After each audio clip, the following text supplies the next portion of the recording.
Hello everyone, today we are going to learn Photopea basic tutorials how to rasterize objects. Okay, for example, I will create new project and then we use this default settings.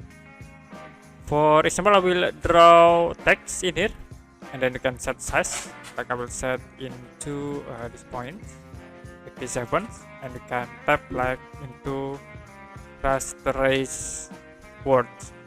Now, if you want to distort this text, you can go to edit and then go to transforms. Now you can use this distort, perspective, and warp tools. So you need to rasterize these text objects. To rasterize, you can go to layer, right click, and then choose rasterize. And then it will be automatically changed from text into objects. Now you can go to edit, transforms, and we can distort these objects like this. Okay, that's it, how to rasterize in Photopea. And if you have any question about this tutorial, you can comment below this video.